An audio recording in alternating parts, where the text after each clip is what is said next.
අවුරුදු 5දී 6දී 7දී අපි කාටවත් ආගමක් තිබුණේ නැහැ. ආගමක් කියලා එකක් අපිට තේරෙන්නේ නැහැ. අපිට තේරෙන්නේ gedara ඉන්නවා, සත්තු වත්තේ යනවා, ඊට පස්සේ ලදරු පාසලට යනවා, ඒ වගේම පන්සලටත් යනවා. අපිට එතකොට ඒවා තේරුනේ මේ දවසේ කරන යන තැන් ඒවා. ලදරු පාසලට යනකොට කෑම අරන් යනවා, පොත් අරන් යනවා. නෑදෑකවල් වල කෙනකොට තෑගි අරන් යනවා.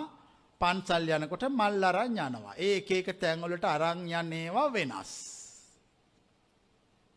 එතකොට ළමයෙකුට තේරෙන්නේ ආගමක් තේරෙන්නේ නැහැ. රිද්මයක්.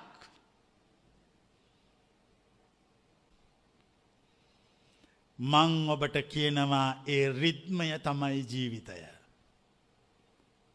ඒ රිද්මය තමයි මෝක්ෂය.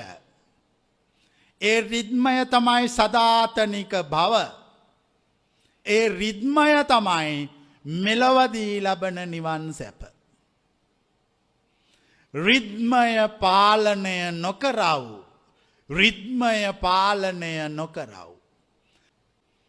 අපි නිදහස් මුනිවරු. අපි නිදහසේ ඇවිදගෙන යනවා. අපි ඇවිදගෙන යන්නේ කොතෙන්ටද? අපි දන්නේ. අපි ඇවිදගෙන යන්නේ කොතෙන්ටද කියලා ඇහුවොත් මම කියන්නේ මම දන්නේ. සබාදහම තුල වැඩ කරන මූද ළඟට ගියාම මූද රැල්ල ගහනවා වගේ. අවකාශයේ කන්දක් උඩට ගියාම සුළඟ හමනවා වගේ. මම රිද්මයක්. මම රිද්මයක්. ඒ රිද්මේ මම ගහගෙන යනවා. පුළුන් ගෙඩියක පුළුන් ඇදිලා, ඒ පුළුන් ගෙඩිය වේලිලා, පිපිරිලා, ඒ පුළුන් දසත ගසාගෙන යනවා. සුළඟේ රිද්මයට පුළුන් ගසාගෙන යනවා. මම මේ පුළුන් වල ඇටයක් නැති පුළුන් කෑල්ලක්.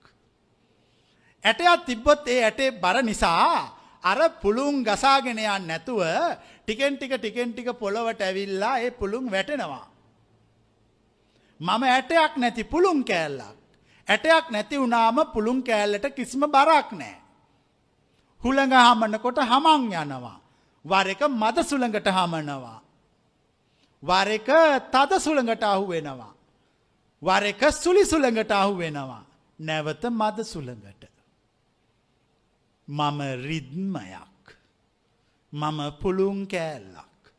මට නඩත්තු කරන්න කරේ තියන් යන්න කිසිවක් නැහැ.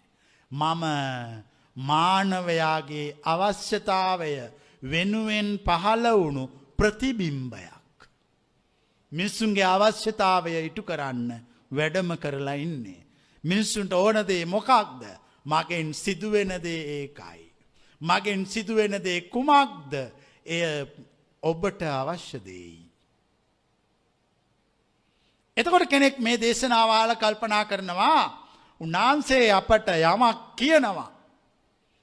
අපට යමක් ඉඟි කරනවා. ඉඟි කරලා කියනවා තොපිත් වෙයල්ලා ඇටයක් නැති පුළුන් කෑල්ලක්. එතකොට හැමෝටම කල්පනා වෙනවා උන්වහන්සේගේ දේශනාවේ දේශනා කළ ඇටයක් නැති පුළුන් කෑල්ලක් වෙන්න කියලා. මමත් ඇටයක් නැති පුළුන් කෑල්ලක් වෙන්න ඕන. ඊට පස්සේ ඒගොල්ලෝ කරන්නේ ඇටයක් නැති පුළුන් කෑල්ලක් වෙන්න කල්පනා කරනවා. එතකොට ඒගොල්ලෝ පුළුන් ගහක් වෙනවා. කොබලන් එක තේරිච්ච අය. මම කියනවා එක කල්පනා කරන්න එපා. නිදහසේ ජීවත් වෙන්න. පරාර්ථකාමී වෙන්න. ඔබ වෙනුවෙන් නෙමෙයි ලෝකයේ වෙනුවෙන් සේවය කරන්න. මෝක්ෂය නොව පරාර්ථය සොයන්න. ඔබගේ ගුරුවරයා කෙරෙහි අසීමිත භක්තිය හා විශ්වාසය හා ඇදහිීම පමණක් තබා ගන්න. ඒ තබා ගැනීම ඔබ ඇටයක් නැති පුළුන් කෑල්ලක් වීමේ මාර්ගයයි. හැමෝම කැමති ඇටයක් නැති පුළුන් කෑල්ලක් වෙන්න. හැමෝම කැමති හුළඟි ගසාගෙන යන්න. හැමෝම කැමති ජීවිතේ වෙනස් කවදාකවත් නොදකපු දෙයක් දකින්න. ඒ වුණාට ඒගොල්ලන්ට ඒක කරගන්න බැරි වෙලා තියෙන්නේ ඇයි? ඉපදීමේ ඉඳන් අද වෙනකන් ඔළුවට පුරෝගත්ත කුණු. කුලය. සමාජ තත්ත්වය. ලෝකයට පෙන්වන්න දරන වෑයම ලෝකයාගෙන් ගෞරව ලබා ගැනීමේ ආශාව. ලෝකයා බනිනවාට ඇති බය. තමා සතු දේවල් ආරක්ෂා කරන්න දරන වෙහෙස. මෙසියල් ඔබෝ විඩාවට පත් කල්ලා. මෙසියල් ඔබේ ආත්මය පැහැරගෙන. ලෝකය සදාකාලික සරබලධාරී දෙවියෙක්වත් බ්‍රහ්මයකවත් මැවුමක් නෙවෙයි. ලෝකය රිද්මයක්. කිසිදා නොනවතින. ලෝකය රිද්මයක් ආරම්භයක් නොපෙනෙන. ලෝකය රිද්මයක් අවසානයක් නැති. ලෝකය රිද්මයක් මොහොතකට දකින. ලෝකය රිද්මයක් මොහොතකට දකින. ආරම්භයකුත් නැති අවසානයකුත් නැති දෙක අතෑරල දාලා මොහොතකට දකින දේ තුළ ජීවමාන වන්නෝ සැබෑවටම මා කිවූ මග අවසන් කළෝය.